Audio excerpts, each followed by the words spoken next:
నమస్కారం. రామకథల ఛానల్కి స్వాగతం. ఈరోజు మనం వశిష్ఠుడు దశరథుని భార్యలతో మందాకినీ తీరమునకు చేరుట, అక్కడ రాముడు వనర్చిన పితృకార్యాల చిహ్నములు చూసి దుఃఖించుట అనే విషయాల గురించి తెలుసుకుందాం. కౌసల్య, సుమిత్ర, కైకేయి వశిష్ఠునితో కలిసి రాముణ్ణి త్వరగా దర్శించాలని పర్ణశాల ప్రదేశమునకు బయలుదేరెను. వారు తిన్నగా వెళుతూ మందాకినీ నదిని దర్శించి అక్కడ సీతారామలక్ష్మణుల స్నానాది కార్యక్రమాలు ఆచరించిన రేవును దర్శించెను. అప్పుడు కౌసల్యాదేవి రాజపత్నులతో ఈ విధంగా చెప్పెను: మన రామలక్ష్మణులు ఎప్పుడూ ఎవరికి ఎట్టి హాని తలపెట్టలేదు. అట్టి వారిని వనములకు పంపించినారు. భయంకర వనములో వారు అనాథల వలె కాలం గడుపుతున్నారు. సుమిత్ర, నీ కుమారుడు లక్ష్మణుడు శ్రీరామునికి స్వయంగా సేవలు చేస్తున్నాడు. అతడు చాలా గొప్పవాడు. ఎన్నో కష్టాలను ఓర్చుకొని రాముడికి సేవలు చేస్తున్నాడు. ఒకవేళ భరతుడి ప్రార్థనను మన్నించి రాముడు అయోధ్యకు వచ్చి రాజ్యభారం స్వీకరించినచో లక్ష్మణుడికి ఈ సేవ నుండి విముక్తి కలుగుతుంది అని చెప్పి దుఃఖించెను.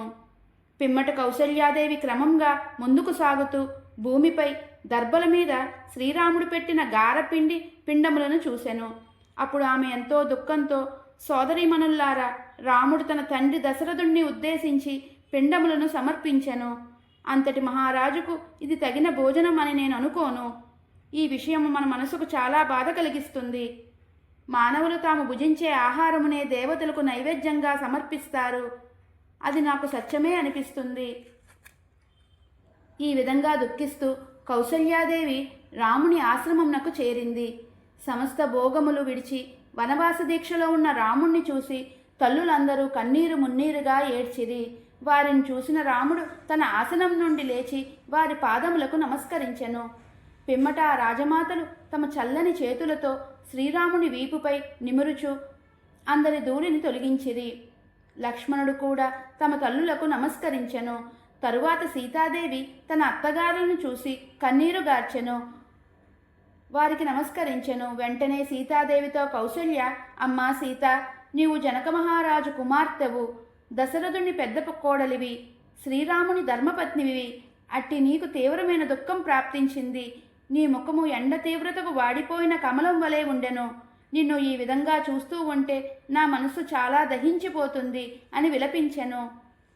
అంతట రాముడు వశిష్ఠుని పాదములకు నమస్కరించెను. తరువాత భరతుడు రాముడి దగ్గర కూర్చొని వినయంతో చేతులు జోడించి ప్రణమిల్లెను. పిమ్మట భరతుడు రాముడితో ఏ సాధువచనాలు మాట్లాడతాడో అని అక్కడ చేరిన సత్పురుషుల హృదయాలలో ఆసక్తి కలిగెను. ఇది ఈరోజు కథ. తదుపరి భాగంలో మరో అందమైన సంఘటనను తెలుసుకుందాం. ధన్యవాదములు. జై శ్రీరామ్.